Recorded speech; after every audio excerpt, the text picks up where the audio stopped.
Ulicou Pavla Múdroňa prejdú denne stovky aut, keďže je veľmi zaťažená dopravou. Už v uplynulých rokoch bola snaha verejný priestor zazeleniť, spraviť ho príjemnejším a celkovo zlepšiť mikroklimatické pomery. Pripravovaná projektová dokumentácia, ktorú je potrebné aktualizovať, počíta aj s vodozádržnými opatreniami. Mesto Martin chce získať na realizáciu projektu mimo rozpočtové zdroje z Ministerstva investícií, regionálneho rozvoja a informatizácie, ktoré vyhlásilo výzvu na predkladanie žiadostí o poskytnutie nenávratného finančného príspevku na tému klíma. V rámci programu Interreg Slovensko-Česko bude Martin spolupracovať s českým Frýdkom Místkom. Obaja partneri budú spoločne zainteresovaní na príprave projektu s názvom Posilňovanie klimatickej odolnosti miest v slovensko-českom pohraničí. Alokovaných na celú výzvu je 10 miliónov eur. Optimálna výška žiadosti za oboch partnerov je do 1,6 milióna eur. Obyvatelia mesta Martin môžu súťažiť o športovo-oddychovú zónu v hodnote 180 000 eur. Mestský park Lidl Čistínka by mohol vyrásť v mestskej časti Priekopa. Je zložený zo 4 modulov: detského a workoutového ihriska, altánku, multifunkčného ihriska s basketbalovými košmi a bránkami na futbal a stolom na ping-pong. Do súťaže sa môžete zapojiť prostredníctvom hlasovania na nižšie uvedenej webovej stránke. Hlasuje sa zdarma každý deň. Hlasujúci sa musí prvýkrát na webovej stránke zaregistrovať prostredníctvom telefónneho čísla slovenského mobilného operátora. Súťaž trvá do 22. októbra. Aktuálne sa nachádza mesto Martin v celkovom poradí prihlásených miest nad 35 000 obyvateľov na 5. mieste. Správa športových zariadení, ktorá v meste Martin spravuje aj ihriská, vynovila priestor pre najmenšie deti v mestskej časti Podhajstráne. Obľúbené minidopravné ihrisko na Túlskej ulici, na ktoré si mnohé mamičky s deťmi našli cestu a často tu trávia čas, žiari novými farbami. Farebné kresby majú aj edukatívny charakter. Nechýbajú dopravné značky či priechod pre chodcov. Najmenší si tu prídu na svoje na kolobežkách, odrážadlách i bicykloch. Biela pastelka symbolizuje život bez zraku. Zároveň ide aj o zbierku, ktorá vďaka pomoci druhých zlepšuje životy tých, ktorí sa ocitli v neľahkej životnej situácii. Patrí medzi 10 najväčších zbierok na Slovensku. Jej cieľom je získanie finančných prostriedkov na podporu ľudí so zrakovým postihnutím. Výnos z bielej pastelky je každoročne použitý na poskytovanie sociálneho poradenstva a sociálnej rehabilitácie, na financovanie aktivít, ktoré nevidiacim a slabozrakým ľuďom pomáhajú začleniť sa do bežného života. Zbierka s pokladničkami bude prebiehať aj tento rok v meste Martin, a to 22. septembra. Takisto je možné poslať počas roka SMS-ku s číslom 820 a podporiť slabozrakých a nevidiacich sumou 2 eurá. Mesto Martin má záujem aj naďalej stáť pri seniorskom hokeji. Potvrdené to bolo v utorok ráno, keď prišlo k podpísaniu memoranda o spolupráci medzi mestom Martin a Martinskou hokejovou akadémiou. Po neslávnom predaji prvoligovej licencie sa totiž práve vedenie tejto športovej mládežníckej organizácie rozhodlo, že urobí všetko preto, aby seniorský hokej v Martine nezanikol. Od prvého stretnutia s vedením MHA sme deklarovali, že sme pripravení podporiť spoluprácu na ďalšie obdobie. A je naozaj sympatické, že tréneri a vedenie MHA, ktoré sa venuje predovšetkým tomu detskému a mládežníckemu hokeju, sa rozhodlo podržať aj mužov. A ja si myslím, že je to správne, pretože máme tu v Martine mnoho talentov a verím, že pokiaľ zostanú nejaký ten čas v mužskom družstve, tak naberú skúsenosti a budú reprezentovať Martin aj možno, že v NHL. Táto podpora mesta bola potvrdená spomínaným vzájomným podpísaním memoranda o spolupráci, ktoré sa stalo oficiálnym podporením doterajších dohôd medzi obidvomi stranami. V prvom rade mesto Martin bude vytvárať a vytvára podmienky na fungovanie hokejového športu, teda hokeja v meste Martin, či už cez infraštruktúru alebo podporou rôznych akcií a v rôznych oblastiach.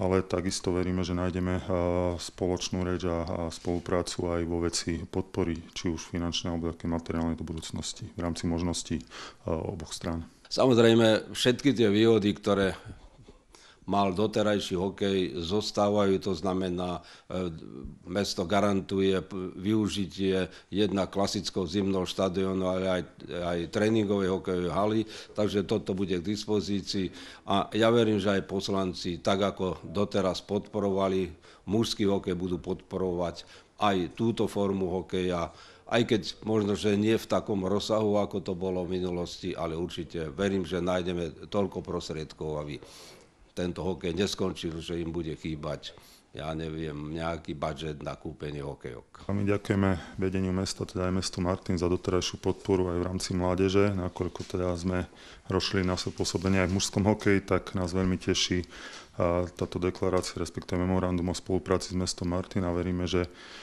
vytváraním podmienok aj zo strany mesta a našim poslaním v rámci tejto hokejovej komunity v Martine sa nám podarí tie ciele naplňať. Veríte, že si cestu na ten štadión nájdú aj fanúšikovia, ktorí sú teraz trošku skeptickí? Ja pozývam všetkých fanúšikov, aby toto ohodnotili ako pozitívny krok, ako krok k tomu, aby tu hokej zostal, pretože určite ani mesto Martin, ani MH nespôsobili, že tu liga nezostala. Žiaľ, ten boj na tej vyššej úrovni je už veľmi tvrdý medzi jednotlivými mestami, medzi jednotlivými mužstvami.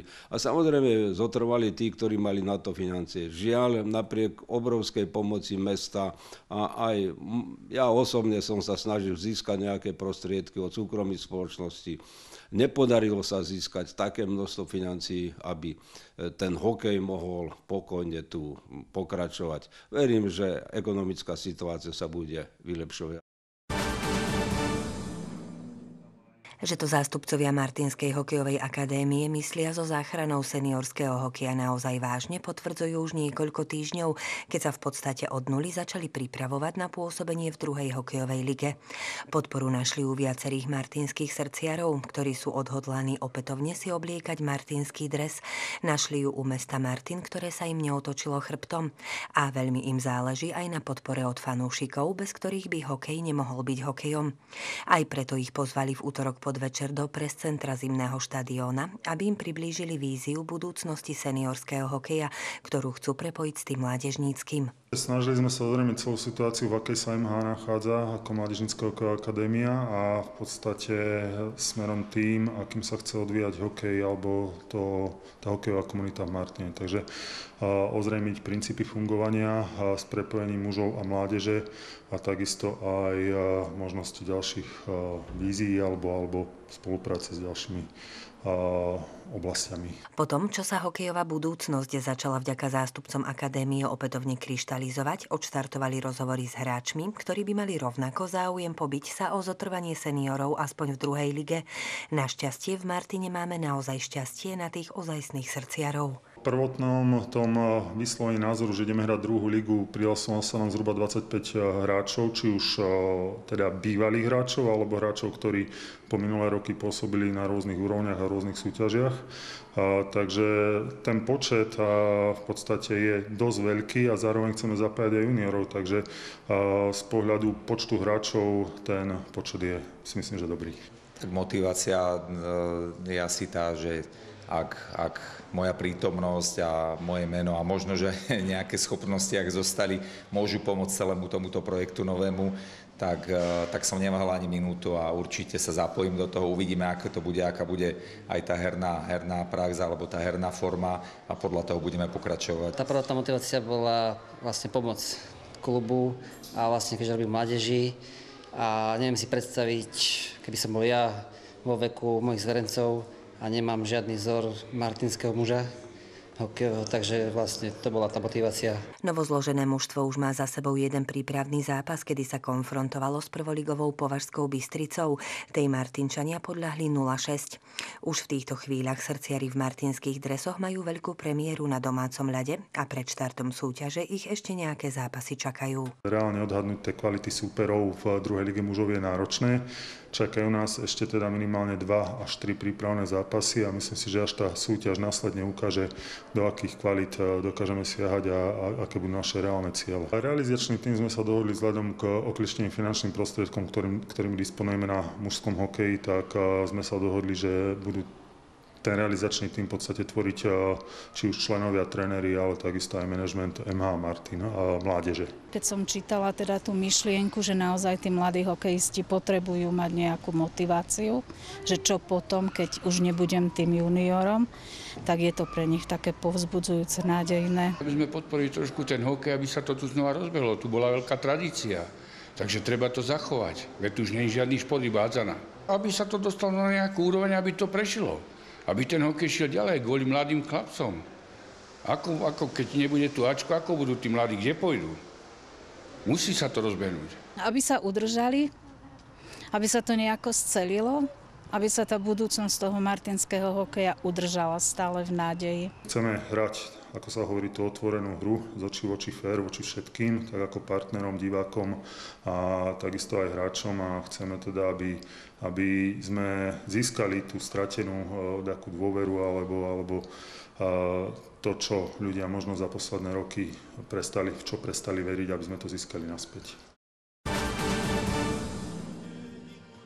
Máme 700 rokov, oslavujeme. Táto veľavravná veta sprevádzala všetkých obyvateľov nedalekej obce Košťany nad Turcom, ktorí si počas uplynulého víkendu pripomenuli významné výročie od prvej písomnej zmienky svojej obce.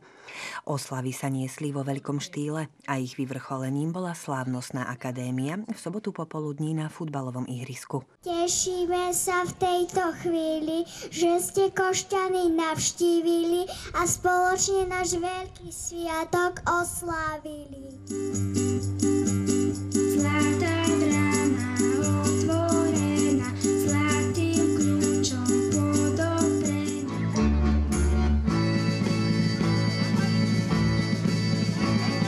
Po nábreží koník beží, koník vrány. Keď sa dívam na mojich kolegov, ktorí tu druhý deň neúnavne pracujú, tak mám z toho ako keby veľkú radosť a držím im palce, lebo sám by som to nezvládol. No a potom vidím ľudí, že sú veľmi spokojní, niektorí aj príjemne prekvapení, to sme vlastne chceli, že keď máme okrúhle 700. výročie, aby tie oslavy boli také trošku iné, ako boli predtým. Čím sú pre vás tie Košťany zakorenené v tom srdci? Tak ja som pôvodne statier, Tatranec, ale žijem tu 25 rokov, takže prirastlo mi táto obec prirastla k srdcu.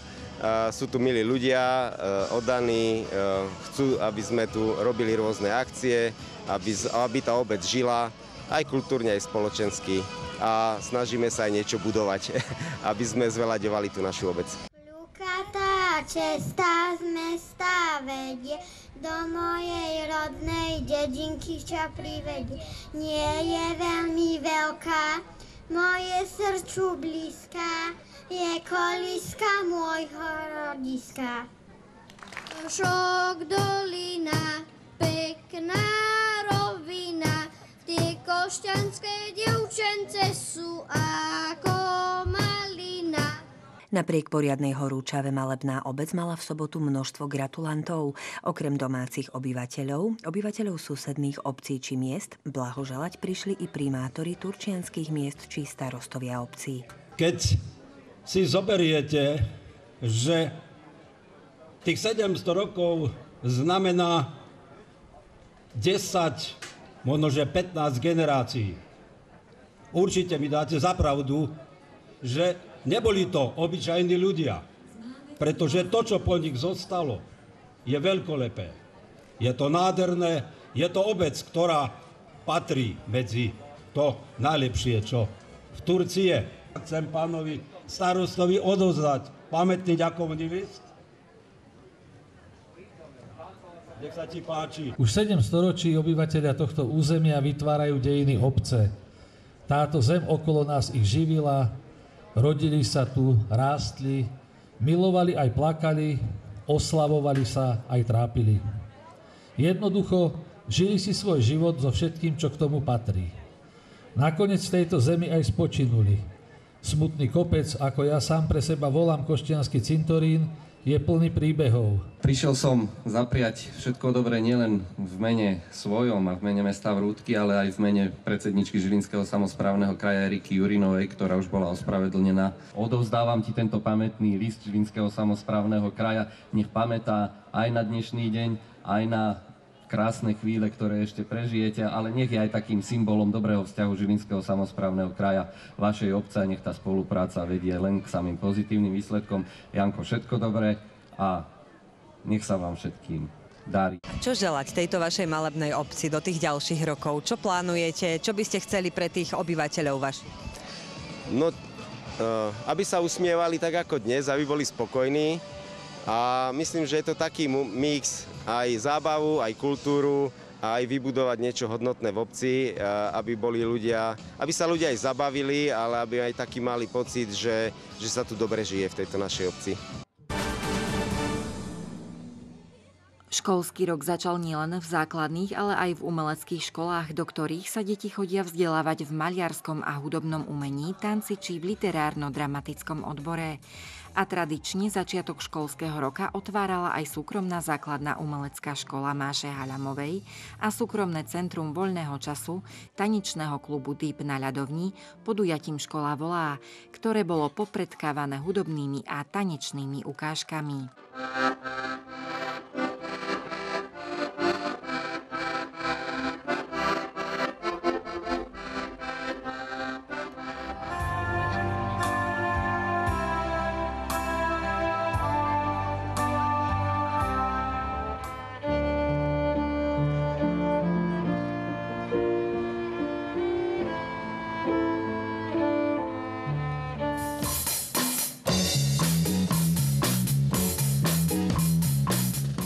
V prvom rade sa chcem poďakovať celému DIPu a pánovi Frolovi za to, že už po 16.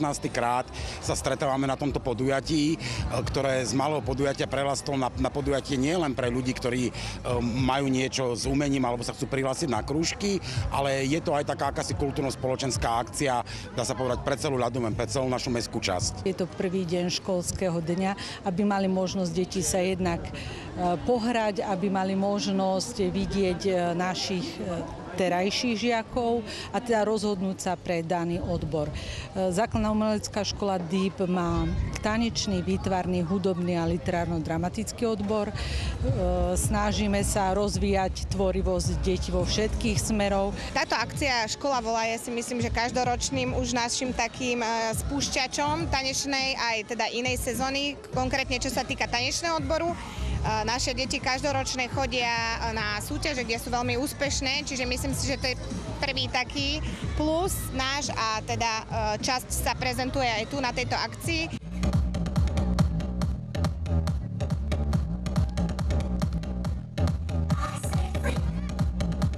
Komunitné podujatie Škola volá sa každý rok presúva do ulic na sídlisko. Hudobnými a tanečnými ukážkami a spevom sú žiaci bližšie k svojim rovesníkom a ich rodičom a chcú ich presvedčiť, že tráviť zmysluplný čas v umeleckej škole sa jednoducho oplatí.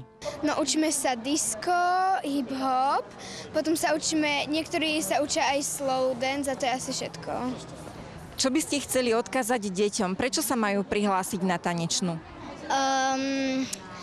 No, lebo je to zábavné a no, je to dobrý šport. Poznávame veľa ľudí, kamarátov a máme také zážitky, ktoré iní nezažijú.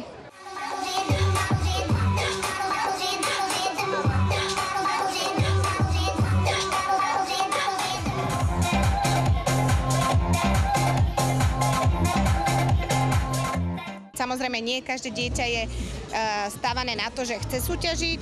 Máme aj nesúťažné kategórie, kde môžu deti iba mimočasovo, mimo školskú aktivitu, takže v kľude sa môžu prihlásiť aj také. V podstate máme od 3 ročkov prípravku, minička, balet, základnú pohybovú prípravu, gymnastiku, hip-hop. Do umeleckej školy pribudli tento rok aj novinky. Na výtvarnej výchove sa učí grafika a školou sa po novom ozýva aj hra na netradičné hudobné nástroje, ako je harfa a orgán. Novinkou bolo, že samotné deti v prvý školský deň maľovali na steny Deep Centra pestrofarebný murál, ktorý stvárňoval kúsok z krás prírody.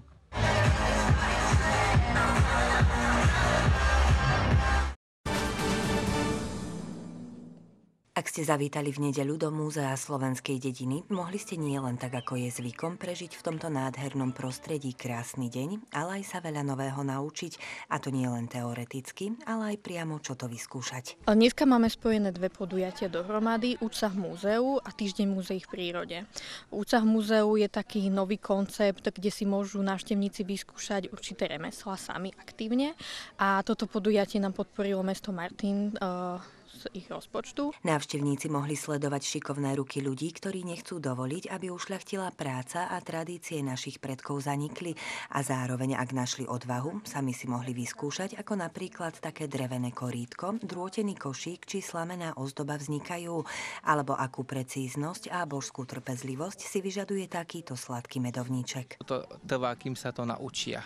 Alebo keď to sa chce dosť naučiť. Mne to samému trvá aj doteraz. A to remeslo je dosť ťažké na ruky. A závisí iba od každého jednotlivca, či pri tom ostane, či nie. Kto sa učí, že to robí prvýkrát a že sa učí, tak strašne musia boleť aj ruky. Viem, ako to je.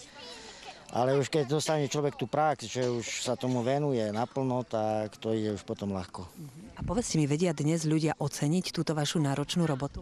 No, je to ťažké teraz, hlavne v tejto dobe, hlavne po tej korone. Ale tak nájdu sa, čo naozaj chcú a uznávajú našu kultúru. Oceniť to vedia, lebo už to málo vydávajú. A takéto užitkové predmety už málo kde kúpia. To není zvárané, to není galvanicky povrchované, to je všetko doma robené na kolene. Okrem podujatia Uč sa v múzeu, návštevníci mali v nedeľu pripravený program aj v rámci Týždňa múzeí v prírode, ktoré sa konalo vďaka Únii múzeí prírody na Slovensku, a každý skanzen, ktorý sa zapojil, si sám za seba vytvoril návštevnícky atraktívny program.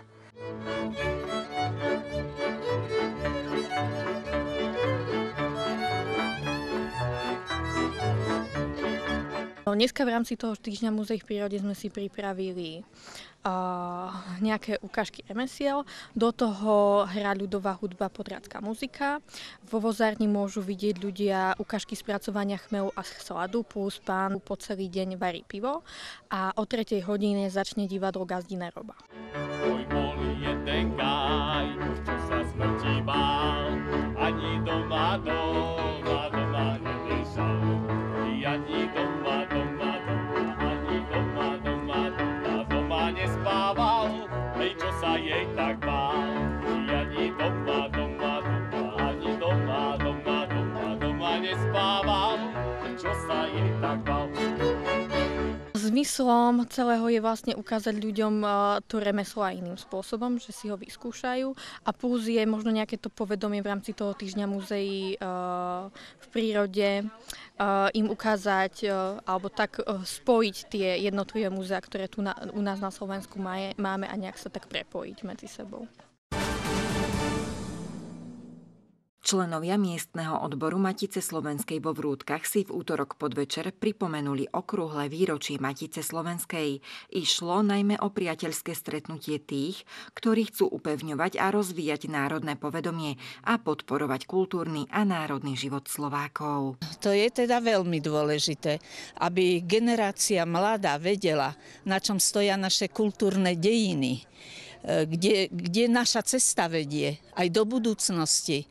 A myslím si, že Matica robí veľmi záslužnú úlohu v tomto svojom počínaní. My s Maticou slovenskou miestnym odborom vo Vrútkach spolupracujeme dlhoročne. Vlastne od ich vzniku v roku 2008. Každoročne sa stretávame na tejto jubilejnej schôdzi, aby sme si pripomenuli významné osobnosti a udalosti zo slovenskej histórie.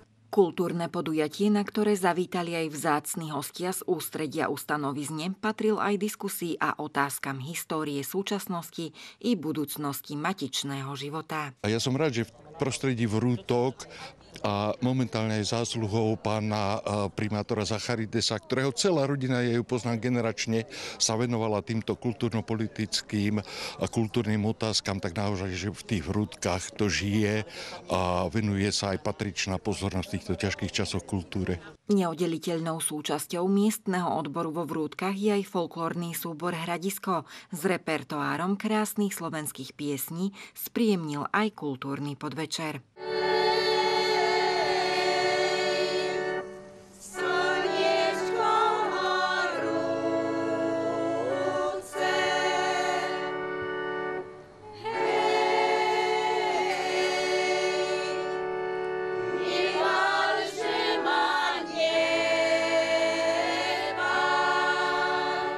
Záhradu vo Vrútkach spestrovala výstava obrazov aj z domáceho prostredia. Diela boli výnimočné, pretože sa na nich podieľali členky miestneho odboru, ktoré majú umelecké cítenie. Mnohé moje kolegyne z výtvarného odboru seniorov doniesli celú škálu rôznych námetov. To je Vrútocký kostolík náš.